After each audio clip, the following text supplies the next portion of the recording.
যুক্তরাষ্ট্রের সামরিক ঘাঁটিতে ইরানের একের পর এক ভয়াবহ আঘাতে মধ্যপ্রাচ্য থেকে সেনা সরাতে বাধ্য হচ্ছে ওয়াশিংটন। এমনই ভয়াবহ দাবি ইরানের। মাত্র 17 দিনের এক সংঘাতকে ঘিরে সামনে এসেছে এমন সব তথ্য যা নতুন করে মধ্যপ্রাচ্যের উত্তেজনাকে আরও বাড়িয়ে দিয়েছে।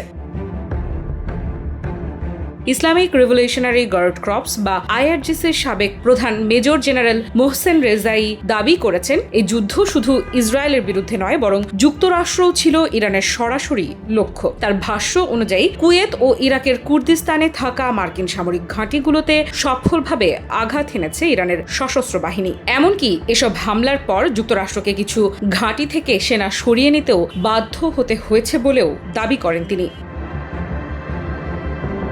তাহলে কি ঘটেছিল সেই 17 দিনের সংঘাতে, আর কেনই বা তিনি বলছেন বহু আগেই তিনি ডোনাল্ড ট্রাম্পের সামরিক পদক্ষেপের আশঙ্কা করেছিলেন? চলুন বিস্তারিত জেনে নেওয়া যাক।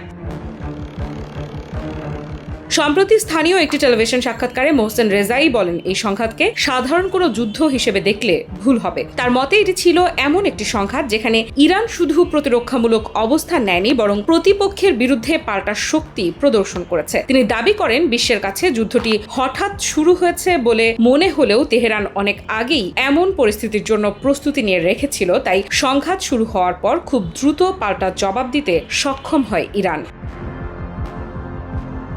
রেজাইর দাবি, তিনি আগেই সতর্ক করেছিলেন যে মার্কিন প্রেসিডেন্ট ডোনাল্ড ট্রাম্প যে কোনো সময় সমঝোতা থেকে সরে গিয়ে সামরিক পদক্ষেপ নিতে পারেন। তার অভিযোগ, একটি সমঝোতা স্বাক্ষরের পর মাত্র 4 থেকে 5 দিন সেটি কার্যকর ছিল। এরপর যুক্তরাষ্ট্র সেই সমঝোতার শর্ত লঙ্ঘন করে। তিনি বলেন, ইরানের সাবেক সর্বোচ্চ ধর্মীয় নেতা প্রয়াত আয়াতুল্লাহ আলী খামেনি প্রথমে ধৈর্য ধরার এবং চুক্তির প্রতি সম্মান দেখানোর নির্দেশ দিয়েছিলেন, কিন্তু পরিস্থিতির পরিবর্তনের পর তেহরানও নিজেদের অবস্থান বদলায়।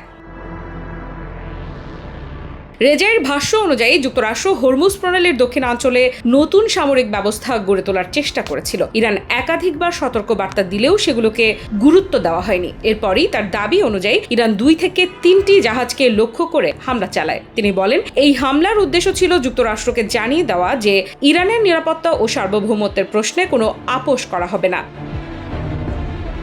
AKS অর্জন করল গিনেস ওয়ার্ল্ড রেকর্ডস।